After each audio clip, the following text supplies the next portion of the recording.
banaanbaxan oo ay ka qayb galeen dhammaanba qaybaha kala duwan ee bulshada ayaa waxa uu ka dhacay meelo kala duwan oo ka mid ah magaalada Muqdisho iyadoo banaanbaxayaashuna ay wateen boorar ay ku qoran yihiin erayo ka turjumayay doonista dadka Soomaaliyeed ee ku aadan in la joojiyo gabi ahaanba faragelinta caadada noqotay ee lagu hayo had iyo goor sida ay banaanbaxayaashu qabeen arrimaha dalkan Soomaaliya banaanbaxayaashan oo ay ka muuqatay carab xoogan ayaa sidoo kale waxay gubeen taayaro iyagoo joojiyayna isu socodkii gawaarida dadka rayidka ay isticmaalayeen ee u kala gooshayay wadooyinka magaalada Muqdisho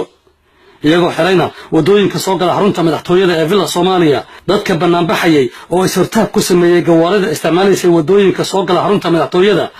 iyagoo waliba wata dhagxaan iyo ulo ayaa waxay ku guuleysteen inay saacado door hakiyaan gaadiidkii ku kala soconayay wadooyinka ka kala yimaada ceelgaab sayidka iyo waliba wadada xawataako ee soo martay SYL waxay banaanbaxayaashu taageerayeen oo ay waliba u sacabtumayeen kolka ay soo maraan wadooyinkaasi gaadiidka ciidamada qalabka sida gaar ahaan kuwa xoogga dalka iyo booliiska oo aad mooday iyaga laftooda inay banaanbaxayaashu qayb ka ahaayeen maadaama ay u muujinayeen ciidamadu taageero dadweynihii banaanbaxayay qaar ka mid ah dadkii caraysnaa ee maanta banaanbaxayay shucuurtoodana muujinayay oo ay ku jiraan kuwa curyamo ah oo dul saarnaa baaskiilo ayaanu la kulannay kuwaas oo aanu weydiinay bal waxa ay doonayaan iyo waxa ay diidan yihiin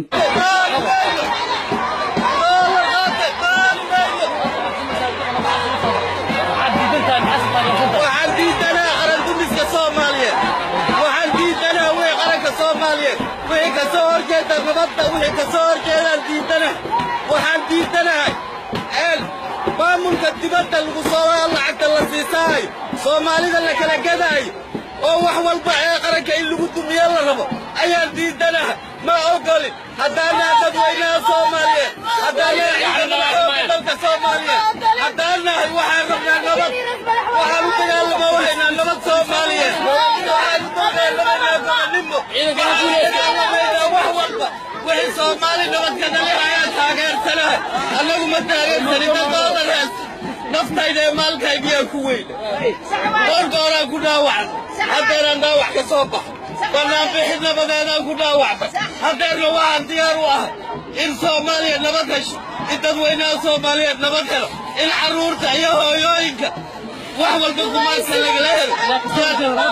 nabadda waxaa ka soo horjeeda shakiid iyo xurufyada oo wato mana doonayno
gudoomiyaha majmaca culimada Soomaaliyeed Sheekh Axmed Cabdi Dhacisow oo kamid ah dadkii banaanbaxan ka hadlay ayaa isagu waxa uu qabaa inay Soomaaliya ku dhacday nasiib darro mar haddii aan la garoosanayn lana ogolayn rabitaanka shacabka Soomaaliyeed وأنا كسر كمبلة وعيكلين Soomaaliya xur maaha Soomaaliya dibadda looga taliyaa waxa talada la wareegay shacabka Soomaaliyeed qaatay ajnabi oo si dulmi ku qaatay iyo wadiyo ajnabi national shacabka Soomaaliyeed taasayna diidanahay waxaan soo horjeednaa mu'aamalada ay sameynayaan guddiga baarlamaanka تقوم الدول كما تقالوا الناس وما نحن إيه رئيس البرلمان أو الدولة صوت الصهر أو الدولة حتى الصلاح والظلم عكس أرجعنا عند رام الأساسة شعب الصوماليين بالتالي يتغير سياسة إذا وش عزيزه أيام جدا هاي وعلى بعض إلى وكان لحظة شعب الصوماليين وحنا هاي المدينة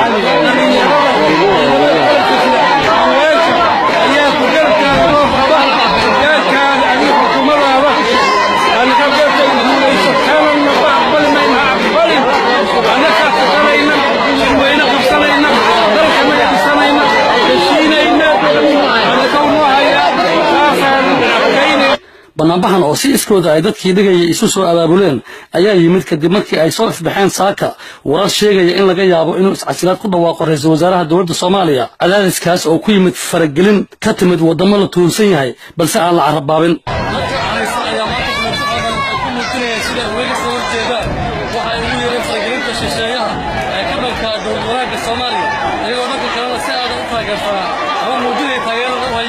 رئيس الوزراء محمد عبد الله فرماجو عبد النور مودي تلفزيون كهرباء مقدش